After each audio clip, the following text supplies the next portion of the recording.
బళ్ళారి నగరాభివృద్ధి ప్రాధికార బళ్ళారి నమ్మ Ballari welcomes you. ఇదేందా వరుసగా వస్తున్నాయి. రికార్డ్ చేసాను అనుకున్నా ఇంతకుముందు, భలే మాట్లాడితే అట్లా మంచిగా మాట్లాడినప్పుడు రికార్డ్ కావు. సో ఫ్రెండ్స్, ఇంకా బళ్ళారిలోకి అయితే ఎంటర్ అయిపోయాము. ఇది ఎంట్రన్స్లో అనమాట ఇది ఉండేది.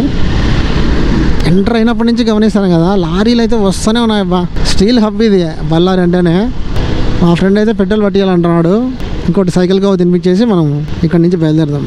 కొద్దిగా రెస్ట్రిక్టెడ్ ఉంటుంది బండికి కూడా, ఎందుకంటే మనం ఎంత లాంగ్ రైడ్ చేసినా ఏ బండిలో పోయినా కూడా 50 కిలోమీటర్లకు 70 కిలోమీటర్లకు కానీ రెస్ట్ చేయాలన్నమాట. రెస్ట్ ఇస్తేనే బండికి కూడా సేఫ్ ఉంటుంది. ఇప్పుడు మనమైనా పరిగెత్తుతా పోతుంటే ఎంతసేపు అని గస వస్తుంది కదా ఎక్కువ పరిగెత్తే, అట్లనే బండ్లు కూడా అంతే. దానిని మనం బాగా పరిగెత్తియాలా, మళ్ళీ కొంచెం బాగా రెస్ట్ చేయాలన్నమాట. అట్లా చేసుకుంటూ పోతే ఎంత దూరమైనా పోవచ్చబ్బా. నాన్ స్టాప్గా అంటారు కొంతమంది, నాన్ స్టాప్గా పోకూడదు, అక్కడక్కడ ఆగాలి. ఓకే, అదే లైన్లో ఉన్నారు. ఇక్కడ పోయిద్దామా, ఇక్కడ పోయిద్దామా? ఓకే, పెట్రోల్ ఒక ఫుల్ ట్యాంకు మనకి ఎంత లేదన్నా కూడా. కాదు, ఫుల్ ట్యాంక్ ఎన్ని కిలోమీటర్లు వస్తుందంటే? ఒక ఫుల్ ట్యాంక్ 300 కిలోమీటర్లు వస్తుందంట. అలాగే 13 లీటర్లు పడుతుంది అనుకుంటా దీంట్లో. మేబీ 500 పట్టిస్తున్నాం ఇక్కడ. మన ఏపీలో వచ్చేసి 110 ఉంటే ఇక్కడ 103 ఉంది.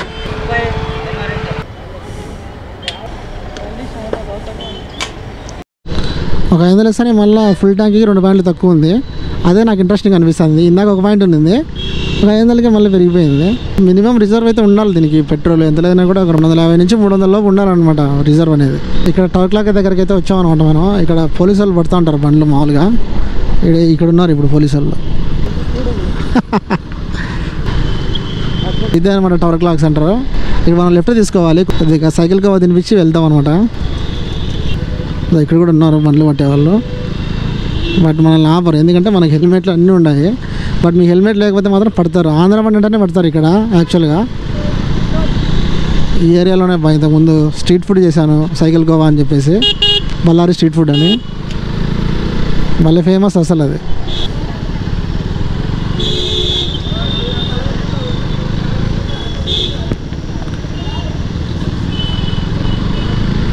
బళ్ళారి నుంచి నా ఫ్రెండ్ అయితే డ్రైవ్ చేస్తున్నాడు. అండ్ మేము బళ్ళారి నుంచి హొస్పేటకి వెళ్ళకోకుండా బళ్ళారి నుంచి ఒక షార్ట్ కట్ రూట్ అయితే ఉందన్నమాట. సో ఆ రూట్లో వెళ్ళామన్నమాట హంపీకి.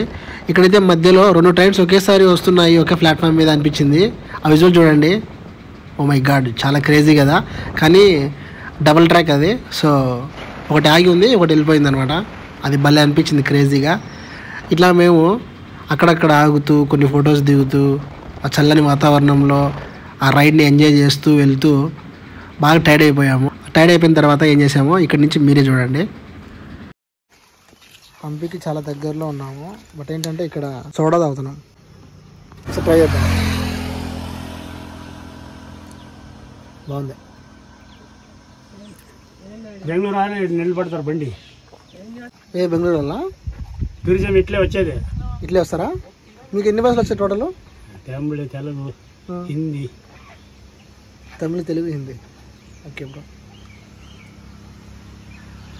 ఇట్లా దగ్గర అవుతుంది కదా సార్. ఇట్లా అవును, ఇట్లా దూరం అవుతుంది.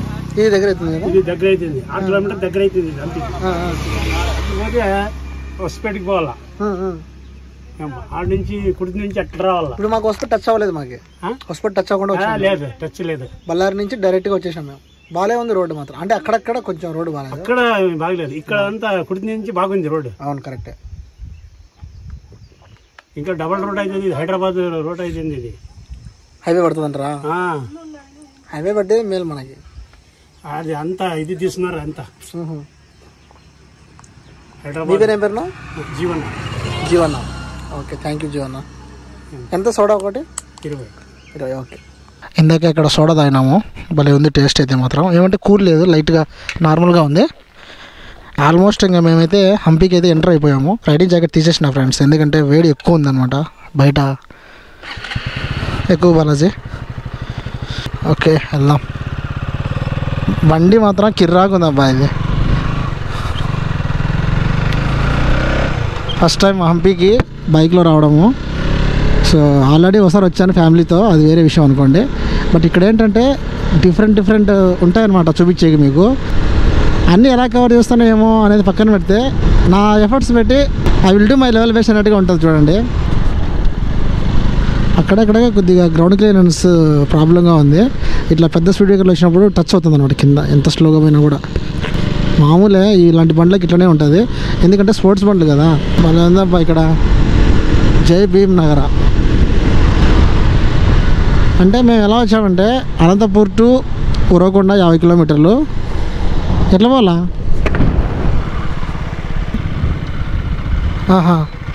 ఇక్కడ చూడండి ఒక గేట్ అయితే ఉంది ఇక్కడ, ఇట్లా వాటర్ పోవడానికి.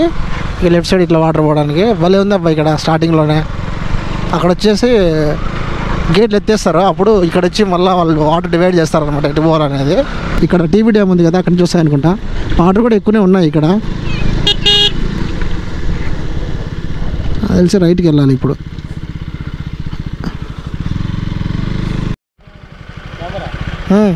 Thank you.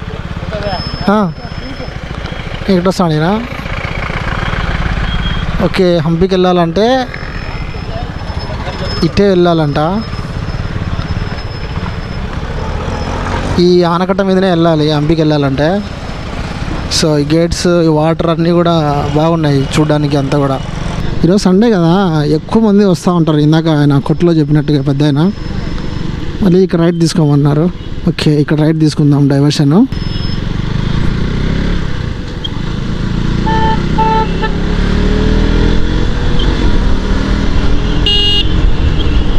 సో ఇక్కడైతే ఒక టెంపుల్ ఉంది, ఇక్కడంతా కూడా పార్క్ చేస్తున్నారు. ఇంకా ఇక్కడి నుంచే స్టార్ట్ అవుతాయి కాబట్టి ఇక్కడి నుంచి ప్రతిదీ షూట్ చేసుకుంటూ వెళ్దాం మనము, టైం కూడా లేదు. ఎవరైనా సరే అనంతపూర్ నుంచి కానీ ఎక్కడైనా మీరు ఎక్కడి నుంచి చూస్తున్నా కూడా ఇట్లా ఒక ట్రావెలింగ్ సంబంధించి ఇట్లా వెహికల్స్ ఉంటాయి, అట్లా వెహికల్స్లో రావచ్చు అనమాట. ఇంకా కారు ఇట్లా ఉన్నా కూడా ఇంకా మోస్ట్ వచ్చేదానికి బాగా ఛార్జెస్ ఉంటాయి. నీడ ఇది పెడదామా చెట్టు కింద? అది తెలిసి రాని స్నానం చేస్తుంది అనుకుంటా ఆడ, స్విమ్మింగ్ పూల్.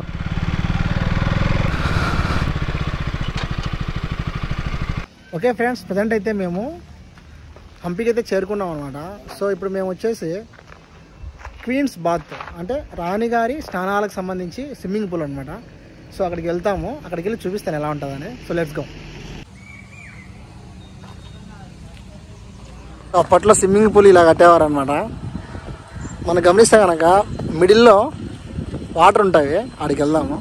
చుట్టూ కూడా చూడండి గ్రీనరీ ఉంది. అలాగనే ఇప్పుడు ఇది కట్టారు కదా, దీని చుట్టూ కూడా చూడండి వాటర్ పోయేకి కూడా పెట్టినారనమాట. కాలువ చూడండి, ఇక్కడ వచ్చేసి కాలువ టైప్ ఉంది. ఇక్కడ వాటర్ ఉంటాయి, అక్కడ లోపల వాటర్ ఉంటాయి. ఏం బాలాజీ అంటే ఎట్టుంది? చాలా భారీగా. అవును, అసలు అనంతపూర్లో పొద్దున 7కి బయలుదేరాము. అనంతపూర్ నుంచి ఉరవకొండ నుంచి బళ్ళారి నుంచి ఇంకా డైరెక్ట్ హంపీకి వచ్చాం అనమాట. చాలామంది హోస్పిటల్ మీద నుంచి వెళ్తుంటారు. సో వాళ్ళకి నేను చెప్పే చిన్న సజెషన్ ఏంటంటే హంపీకి రావాలంటే డైరెక్ట్గా మీరు బళ్ళారి నుంచి వచ్చేయచ్చు అనమాట. సో ఇప్పుడు లోపలైతే ఇలా ఉంటుంది.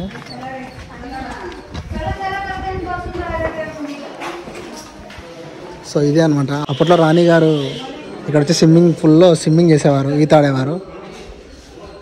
బ్యూటిఫుల్ కదా.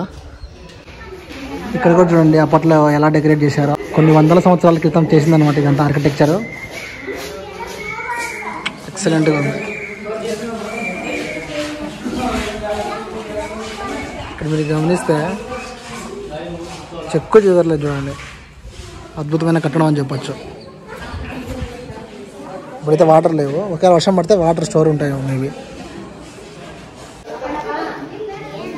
అసలు ప్లాన్ ఎలా కట్టారో ఏమో కానీ, అంటే కొద్దిగా వీళ్ళు కూడా మోడిఫై చేశారు అనిపిస్తుంది నాకు. అక్కడెక్కడ మోడిఫై చేశారు, ఎందుకంటే పడిపోకుండా ఇంకా బాగా ప్లాస్టింగ్ చేశారు. అయితే పడిపోకుండా ఇచ్చేవారు, ఇదంతా కూడా ప్లాస్టింగ్ చేసిందే. సూపర్. చూడండి ఎంత బాగా ఉందో, అసలు బ్యూటిఫుల్గా ఉంది. ఇట్లా కెమెరా తీసుకెళ్తుంటే ఏదో సినిమాలకు తీసుకెళ్తారు కదా, అట్లా అనిపిస్తుంది.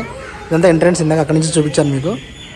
సో అప్పట్లో వాళ్ళు ఒక డిఫరెంట్ టెక్నాలజీని వాడేవాళ్ళు అనమాట. ఇక్కడ చూడండి పైన ఎంత బాగుందో. అరే సూపర్ అబ్బా ఇది.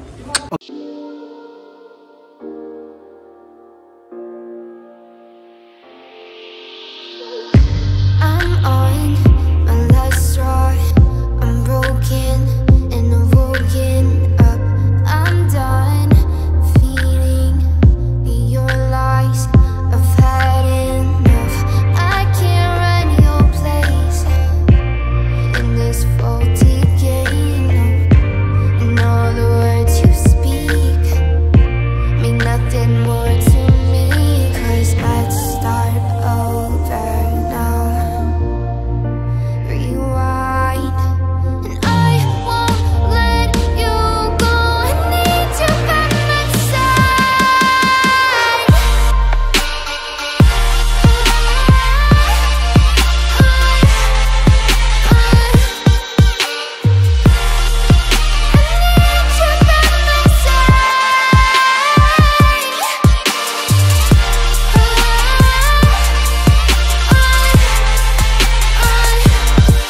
ఓకే ఫ్రెండ్స్, ఇప్పుడు హంపి మొత్తాన్ని డ్రోన్ వ్యూలో చూసి ఎంజాయ్ చేద్దాం. Let's start now.